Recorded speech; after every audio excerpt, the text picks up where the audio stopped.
Pleasure to have you here with us today. Honored to be here. My name's Anthony Quinn. I'm the Chief Community Officer at CARP. I was the one who sent you that invitation. I'm very glad you were able to join us today. Many, if not every one of our attendees today is very glad to welcome you to our annual chapter congress. As you know, unfortunately, we're not able to meet in person. We would rather have hosted you at our in-person gathering, but we're not able to do that. So we're glad to finally get the chance to have you come see us in person, as close as we can get in person. Many of our Ontario CARP representatives will know Mr. Singh as the former MPP for Bramalea Gore Malton, which is now one of the Brampton ridings, I believe, has changed its name, and we're happy to have members of our Brampton chapter here, as well as being the current MP for Burnaby South, and we have many of our chapters from British Columbia here as well.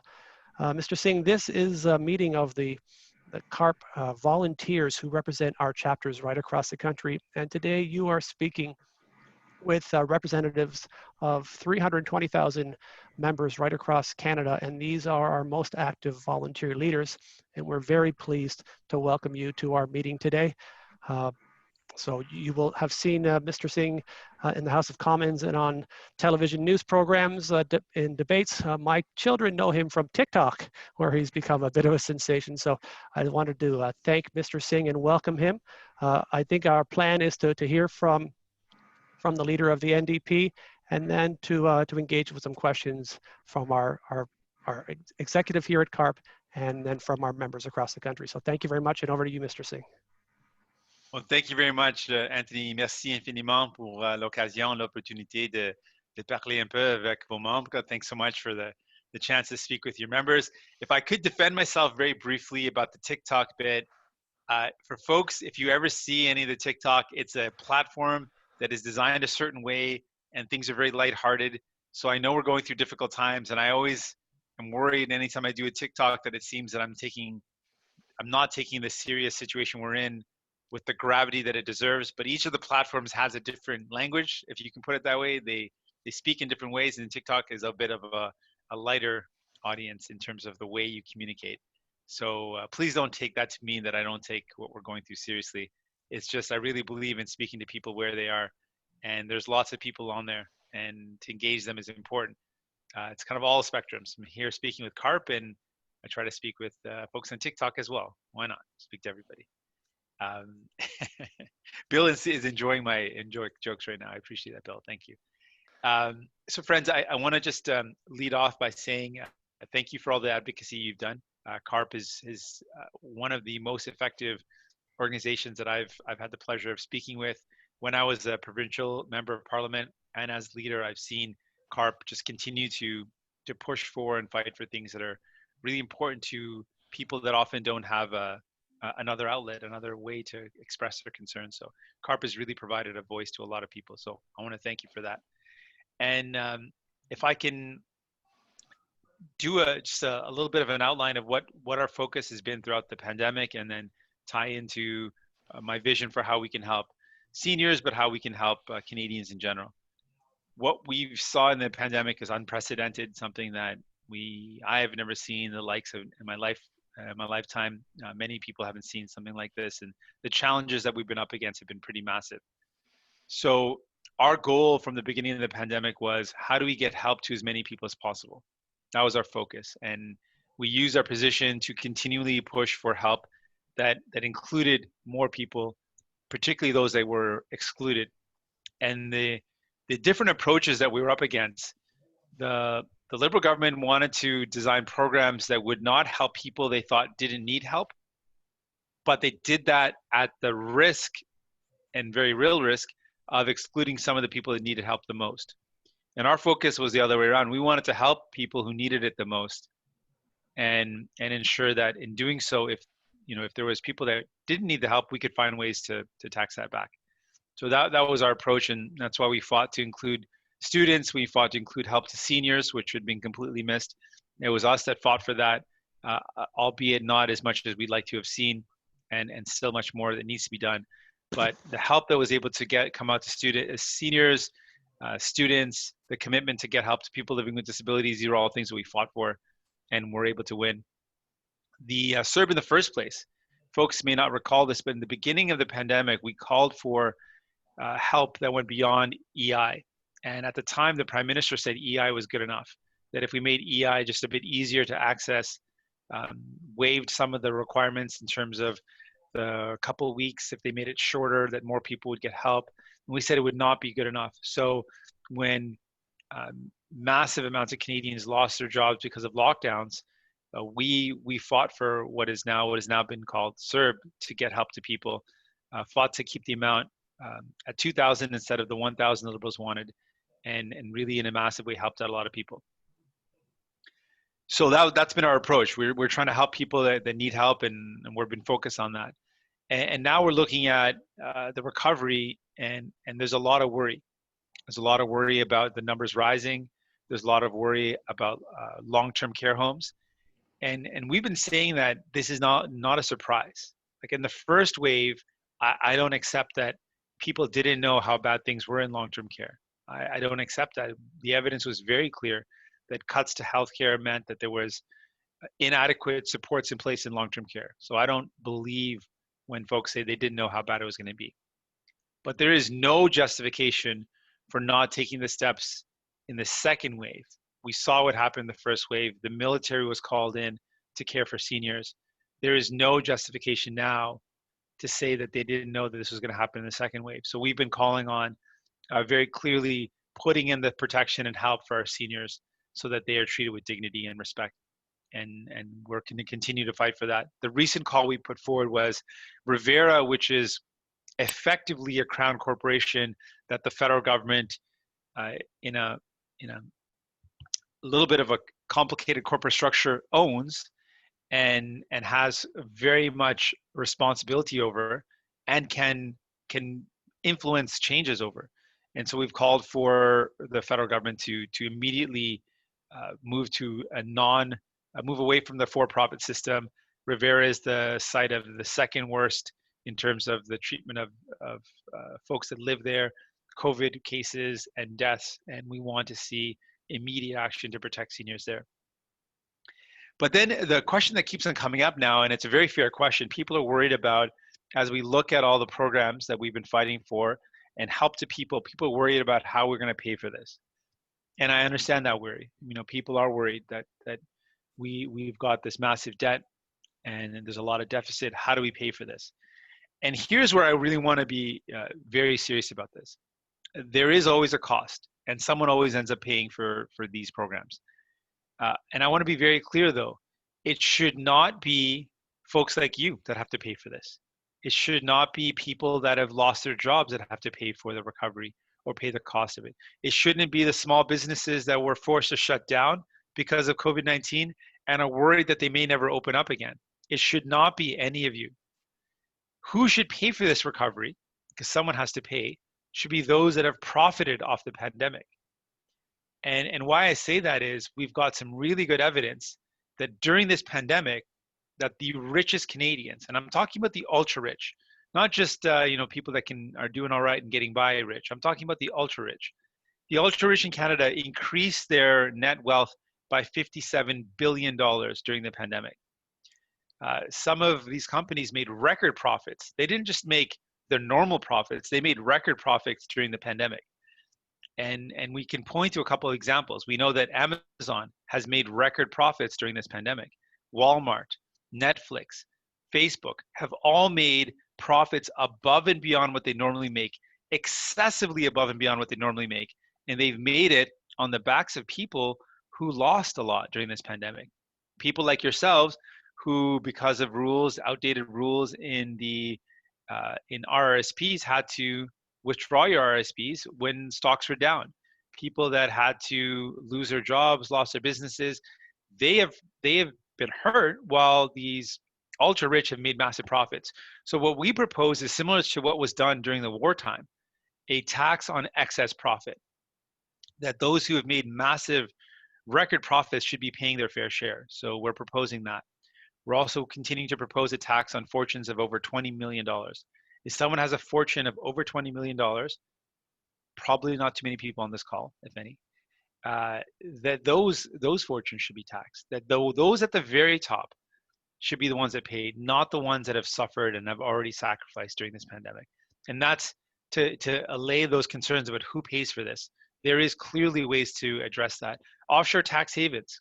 If there is not a better time than now to address offshore tax havens, I can't imagine one. And you know this really well, but that's companies that make profits here in Canada off of Canadians who do not pay taxes in Canada because they hide their money in offshore tax accounts. And there are a massive number that do this, and it results in a significant loss to revenue. In the some of the PBO estimates put it in the tens of billions, and some as high as the hundreds of billions of dollars of lost revenue. And that's not surprising given some of the evidence we've seen. So that's who I think should pay for it. And what do we do moving forward? I think throughout this pandemic, the supports that went to people showed, that $2,000 a month was enough to get people by. Well, seniors don't have that amount. And one of the things that we've been long calling for, we called for it in our campaign recently, is that we need to increase the amount that seniors get when they retire. We do not believe in a two-tier system that's been proposed, that those over a certain age should get more than those. I think all seniors should get extra help, and it should be permanent. And it should afford them the opportunity to be able to live with dignity. And so that's something we're going to fight for. We believe in social programs like Pharmacare. There are so many Canadians that cannot afford the medication they need. And we would do so much better if we pooled our money and had a universal Pharmacare program. So that's something we want to continue to fight for. Something that we know will save us money in the long term. If we used our buying power as a country, we could consolidate the costs, and we could negotiate better prices, and we would be able to have a healthcare system which makes sense, where you can go to a doctor, get prescribed medication, and then be able to fill that prescription. Right now, there are so many Canadians that can go to a doctor, but can't afford the medication they need to get well. And then they get more and more sick and end up in the hospital for an extreme health intervention, which costs a lot more, which all could have been avoided if they could have taken their medication. So that's something we're going to continue to fight for. Dental care is something we think we can also move towards. That is a universal program. It really, if we look back in history, when the first commission came out about how we should develop healthcare, it included things like dental care and pharmacare. Back in the 60s, when it was first looked at, that it should be a head-to-toe healthcare coverage. It's a bit arbitrary that you can go in and get complicated brain surgery. You can get your arm put back together, but you can't actually get your teeth fixed. Like, it doesn't actually make a lot of sense that is completely ignored in our healthcare system. So I think we can make investments that take better care of each other.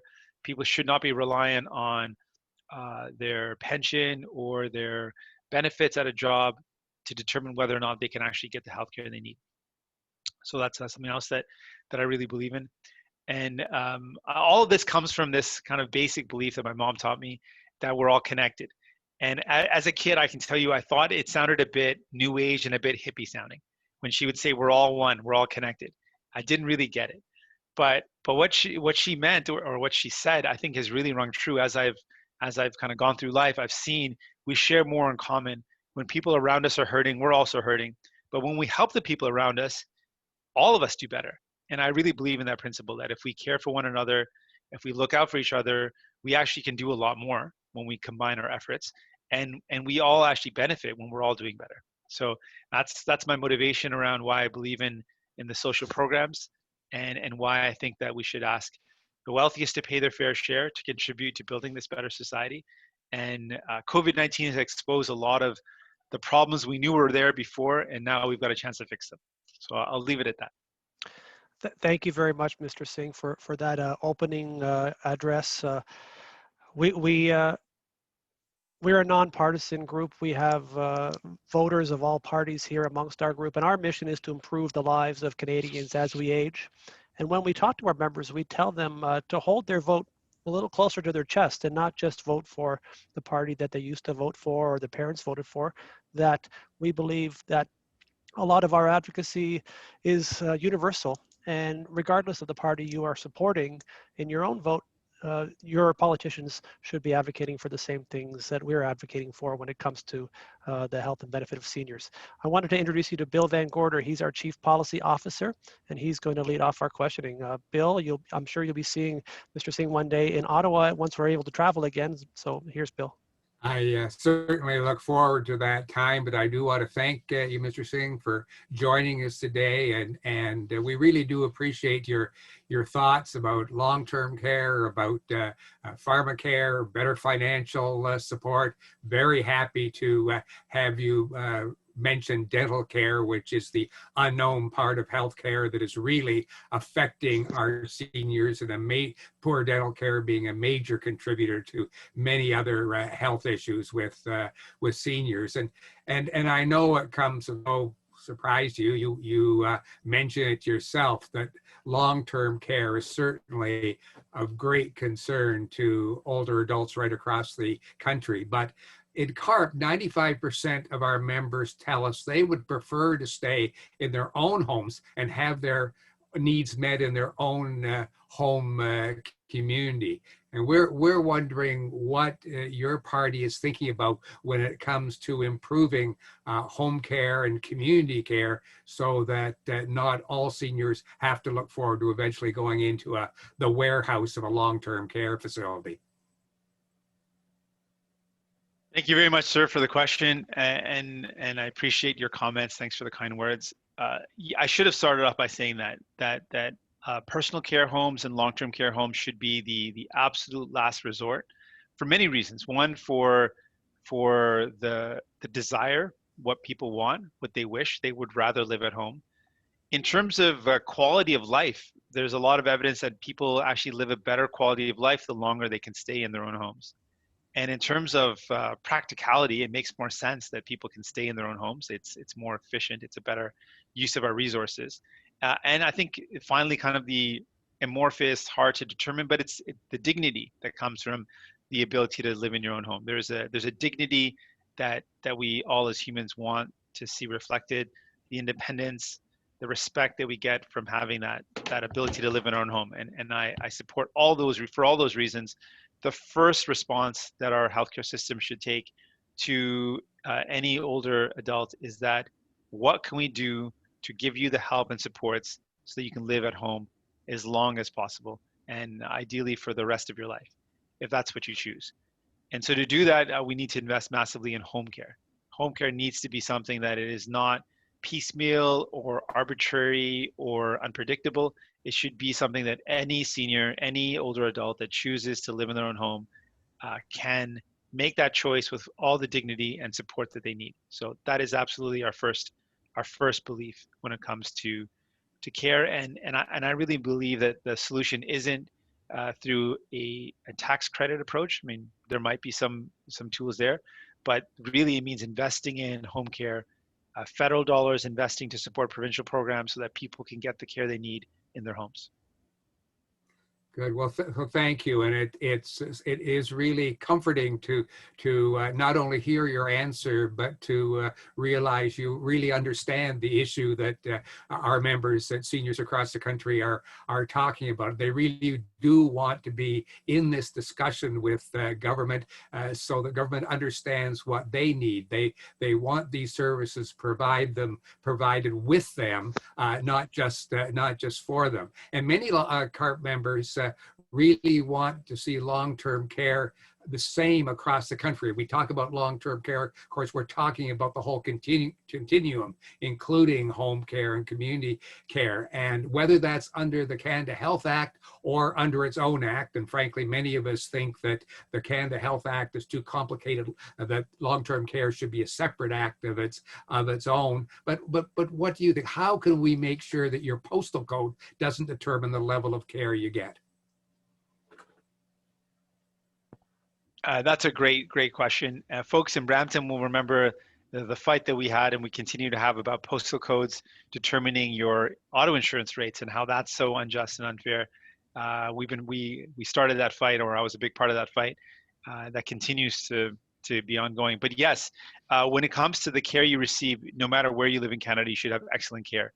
So respecting, of course, there's some challenges with jurisdiction. There is a way, though, for us to ask the best and the brightest from all the provinces and territories to come up with what is the best standard of care. And there's a lot of things that we've learned. Things like, if we're talking about a long-term care home, that the worker there should be working at one home and not multiple homes. That's a best practice that we've learned, that the risk of infection or spreading infection increases when workers aren't paid enough or don't have enough hours in the one home and have to work in multiple sites. It increases the risk of spreading an infection. There are things like that we've learned, and we can put those together and create what is a national standard. What is the best care that people can receive? And then we use that as a guideline for how we establish the care standards across the country, that every province should try to emulate the best practices possible. And then when it comes to the transfers, similar to the Canada Health Act, I'm agnostic on the point of what is the best way to do this, whether it is rolling it into the Canada Health Act or a separate long-term care health act. But the idea that I support is that we establish what those principles are, and then transfers are given based on accepting these principles. Canada Health Act has some similar guidelines, that it's universal, that it's publicly delivered, that it is transferable. These are the type of principles that we need to have. Imagine we are transferring funds to a province where there is for-profit, right now all provinces, that there's for-profit long-term care homes. Money goes to a long-term care home, and instead of going to care for seniors, it goes to the shareholder.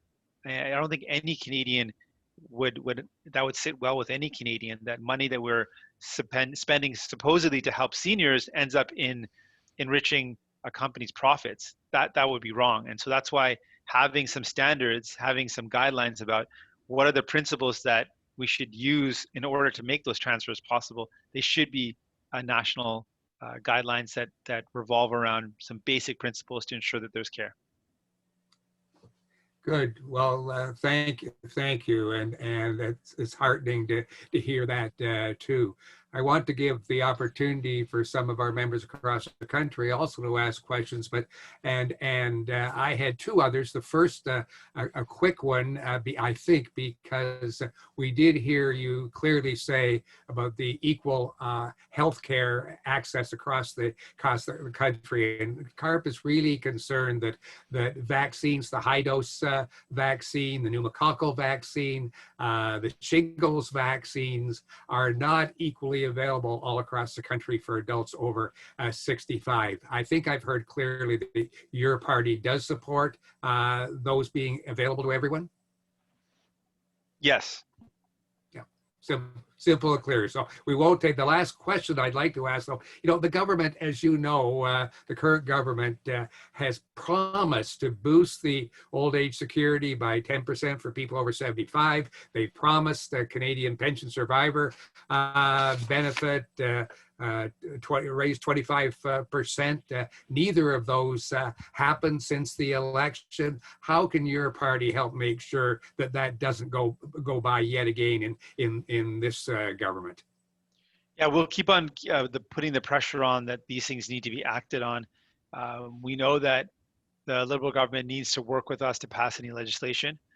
Generally speaking, if I can give you a little inside scoop, it looks like they're looking for an election. So they're actually looking to find an excuse to go to an election. Last week, if folks were following, they made an opposition day motion into a confidence motion, which basically never happened before, and pretty unprecedented because they're looking for an excuse. So we're not going to give them an excuse to blame the opposition to go to an election, but we're absolutely going to continue the pressure up to try to hold them to these commitments. We think there's a lot of work that can still be done, and we're more than willing to get that legislation passed in order to bring in those changes that have been promised to help people. Thank you. Well, thank you very much for answering my question. Do you have time to answer a few more questions from some of our members across the country? Anthony, I'll turn it back to you. And once thank you, Mr. Singh. I really appreciate you being here today. Certainly. Thanks very much, Bill. I'll just encourage everyone to turn their cameras back on so that Mr. Singh can see you as you're talking.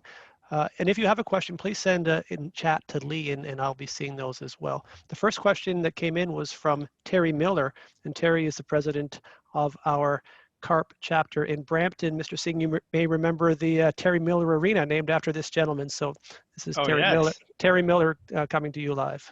Wow. Hi, Jagmeet. How are you? Hey, doing well, sir. Good, good. Listen, the Liberals have promised Pharmacare for a long time. And I know where you stand on it, and I appreciate that, and I support that. But how do you move it along? How do you actually, with all those different groups of people who don't want it, how do you move it forward in the Commons? And I have one other question after that. Great question, Mr. Miller. One of the ways that we moved along is there was a commission that, in fact, the Liberal government actually commissioned on Pharmacare. And the doctor that was the head of it indicated a number of steps. One of the steps was to actually bring in place something similar to the Canada Health Act, but a Canada Pharmacare Act. That legislation would be a legislation that would help set up the framework for a future national public universal pharmacare. So we've actually tabled that legislation, and the vote on that legislation is going to happen in November 18th. So that's a concrete thing. That would be the first step. And I don't care if the Liberal government wants to take that legislation and reintroduce it on their own, but we basically took the recommendation from their own commission, the Hoskins report. The Dr. Hoskins was the doctor that headed up. And in fairness, I was nervous about that report, but the report actually recommended exactly what we've always believed, that it should be universal, it should be public, it shouldn't be the piecemeal approach, it shouldn't be covering some medication and some people and not others. The force of the universal pharmacare is if all of us are covered, we pool all of our money together, that's the best way to do it. So we've got a concrete piece of legislation coming forward, and we're hoping using that as a concrete thing. This is one step. The other thing in terms of how do we negotiate it, much like the Canada Health Act, we actually started off with certain provinces jumping on before. It wasn't that everyone signed on immediately, but once a province signed on and the people in that province got the healthcare that actually they needed, that they realized how it would work, it convinced other provinces. So our goal is, we've seen openness on the part of some of the Atlantic premiers. If we can start in the Atlantic and get it passed there, and people see what it's like when you save money because your citizens can get the medication they need. They see what it's like when people are happy that they can actually afford the medication. We're hoping similarly that'll have a domino effect. Once one province signs on, we can convince more and more. And it'll be very difficult, even for maybe a premier that is opposed to universal pharmacare, to make the case that it's bad when neighboring provinces or nearby part of our country has it and it works, and the people are saying how good it is. I think it'll be very persuasive. Thank you. The last question I have is, before you became leader of the NDP, your party had adopted a national seniors policy. And it was not a bad one, actually, but yours was the only party that did it. So where are you on that? Where's your party now on establishing a policy for seniors, a national policy? Yes, that's one of the things that we continue to support. We have strong advocates and champions in our party that are going to reintroduce that. So it's something that we still support, and we're going to work on improving it now, given some of the changes that have happened. But the broad idea that we should have a national seniors strategy, and that should inform the work we do and help provinces work together towards building this idea that no matter where you live in Canada, you should have excellent supports and care as a senior. I hope you ask CARP, National CARP, for their advice on that. Of course we will. I can commit to that right now. All right, thank you. Thank you, Terry, for your question. I want to give a bit of a regional flavor of our membership to you, Mr. Singh, and you are speaking to representatives from right across the country. And I'll put either Ron or Sharon on the spot right now from our Atlantic chapters, Newfoundland and Nova Scotia, if one of them could to join in just with a question for Mr. Singh from your part of the country. Once they unmute. Okay, all right, this is Sharon Callahan, Mr. Singh from Newfoundland and Labrador. I just want to let you know that we've held meetings with MP Jack Harris, and all of the points that you spoke to today, we have raised with him as well, and he's well aware of our position on it, and we maintain that relationship in a positive way. He also shared with us the thrust of the National Dental Care Plan that the NDP party had proposed as well. And so we certainly have a strong advocate in him. And I guess I have more of a comment than a question to emphasize how important we see the need for a national senior strategy. You've already spoken to that, but we've looked at the minister's mandate letter time and time again. There's a lot of good things in it, a lot of directions, but there is no universality of pulling it all together under one strategy stream. So that's a big issue for us because we feel otherwise it just gets piecemeal attention. So more comment than a question, sir. I appreciate that very much. And I just have to say, Ms. Callahan, since you're from Newfoundland and Labrador, my brother and sister were both born in St. John's, and that's where I learned how to, I was there as a child, so that's where I learned how to ride a bike, how to swim, and a lot of my childhood was in St. John's as well as in Grand Falls. I lived in Grand Falls for a bit too. Oh, my birthplace. Oh, there you go. Small world. I thought I heard a little accent remaining there, Mr. Singh. Just a little bit still. I'm going to jump across the country and I'm going to ask someone from the BC CARP chapters more in your stomping grounds now. And they were talking about long-term care and how we hold them accountable for a lot of the issues. I know it tends to be provincial, but we want to know what we can do federally. Maybe to Tim Hicks or Karen, I believe that you had started that conversation. Oh, hi there. This is Karen Tyrell from the North Fraser region, which is from Burnaby out to Mission. And, you know, we are very concerned about what we're hearing in the long-term care area. And more immediately, families are not having access to their loved ones. They're only allowed one person to visit, but we're worried this is going to change. I'm just wondering if there's anything that can be done for the mental health of these people who are behind those doors, who are not getting the support from their community, from their family, from their friends, and are not even allowed to go outside for a walk with their family member. What can we do with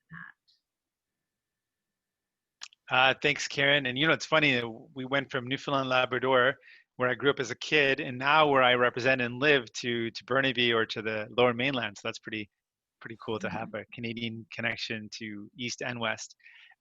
So a lot of, Karen, what you talked about, of course, is provincial jurisdiction. In terms of the access, we also share that same concern that one of the impacts of COVID-19 is the isolation, and that while we take certain precautions to stay safe, the health detriment of the isolation will also have an impact. So we have to start looking at the benefit of, yes, exactly. Now that summarizes it, just that gesture, the balance between the preventative measures we take and then the potential isolation that they might cause, and then the harms that will have on someone's health. So that's a tough balance we've got to figure out. So something to consider. In enforcement, something came up in the chat. I noticed a lot of folks were dropping this idea of enforcement. That also is something that we should really put a lot of emphasis around. That any long-term care home, personal care home, that you know, what happens now is just very minor. If someone makes a mistake, there is just a warning. Effectively, there's no real sanction. You don't lose your license. You don't lose your ability to maintain a long-term care home. For some of the negligence that we've seen, it should result in licenses being lost. It should be that they can no longer operate a long-term care home. I mean, it's egregious. Some of the negligence is so egregious and offensive that there needs to be harsher penalties that are actually with some strings attached, whether it means withdrawing funding, whether it means severe penalties, in some cases even a criminal sanction. If we've got a long-term care home that is neglecting its residents to such a degree, there has to be some severe penalties that are associated with that. So enforcement is something we need to look at, and I'll be advocating for that to be a part of our national standard, that there's some enforcement, that there's some punishment associated with long-term care homes that are not doing what they should. So I recognize both your comments, and we'll advocate for them. They're not things we can directly influence, but there are things we can absolutely have a persuasive impact on. Thanks, Karen, and thank you for that answer, Mr. Singh. And for the time, I'm hoping we can get a couple more questions before you're torn away to your other duties. And I wanted Sure, to put, I can squeeze in 2 more probably. okay, well, that might give us a chance to talk to Jim Hubbard in Calgary. Jim is, I'm putting him on the spot here, but I think it's good to hear a bit of a Western voice in this conversation. Thanks, Anthony. Mr. Singh, coming from the most liberal province in Canada, I have my question is on home care. And isn't it about time that we started to change the definition of home care, not to only focus on the health part, because people leave their homes not only because of the health issues, but home care should also encompass things like whether it's cooking, whether it's cleaning, whether it's helping the people with their outside care of their home. It should be, more encompassing. And I don't know how you do that as a government, but I think we're just focusing too much on the health side. I absolutely agree, and I think there's a way to do that, Mr. Hubbard. Is that people have talked about, and they throw this phrase around, the social determinants of health, and really what that means is that health is determined not just by your ability to see a doctor and take medication, but health is determined by your ability to have social connections, the social network you have. Health is determined by your nutrition, the food that you're able to eat, where you live, the levels of stress you have. So I think we can make the argument that home care should be more comprehensive and mean more than just whether you get the medications and injections you need, but it means that you are able to have the healthy lifestyle, which means some support for personal care, but also things like groceries, cooking, and overall maintenance of your property. I think all those things are vital to acknowledging what does it mean to be able to live at home with that independence and that dignity. It means having the supports to do that, and that covers the whole gamut of what that support means. Thank you. Thank you. Thanks for that, Jim. And maybe I will put another chapter on the spot just to get a national voice. And I'll look to Peter Siemens from the Winnipeg CARP chapter. He's in charge of their advocacy, and see what the question is coming from Manitoba. Well, thank you very much for this opportunity, Anthony. Mr. Singh, I wonder, why does Canada not take a look at the way long-term care, home care, and all the packages are put together under the Danish model, which seems to be widely accepted and working successfully in most of the EU countries? Absolutely. We had a great chat just yesterday with Dr. Vivian Stamopoulos, who's an expert in the field, and she cited some of the other Scandinavian and Nordic examples, but the smaller scale homes that feel more like a home with more personal care and a much heavier emphasis on home care, and we can learn a lot. And I think this is one of those scenarios where we don't need to reinvent the wheel.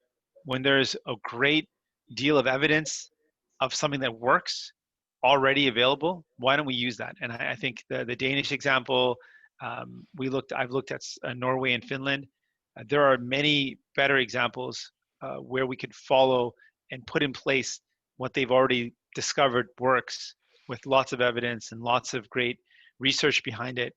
We can put that in place here in Canada. I think instead of wondering what is the best, when I mentioned the national standards, not only should we look at what provinces and territories are doing well, but we should also look at which countries are doing a good job, and that can help us inform what a good standard of care looks like.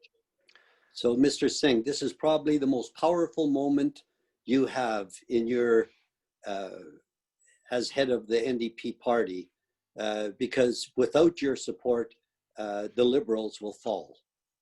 I'm not suggesting you should abuse that power, but this would be a good time for you to promote very aggressively long-term care for seniors. Thank you. Absolutely, Mr. Stevens. The one thing I'll disagree with you on is that I hope to be Prime Minister of Canada one day. And so this will not be the most powerful position that I hold in order to make life better for Canadians. But in the short term, it is certainly a very influential position that I hold, and I understand the weight of that. And I'll continue to do my best to use it to make life better for people. Thank you. Thank you very much, Peter, and for that answer, Mr. Singh.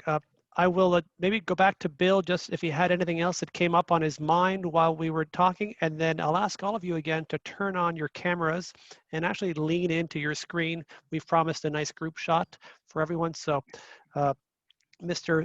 Bill, while we're doing that, you could ask your question, and I'm going to take our I'll let shots. you handle the camera, Anthony. you bet. Once again, Mr. Singh, thank you so much for being here today. Your answers were appreciated, and I know many of us are impressed at how informed you are on the issues that concern us. That was frankly a very pleasant surprise, and we're happy that you're there and can help us take our message further. And I look forward to meeting with you in person soon and talking with you and your staff more specifically about some of these issues. So thank you again for taking the time today.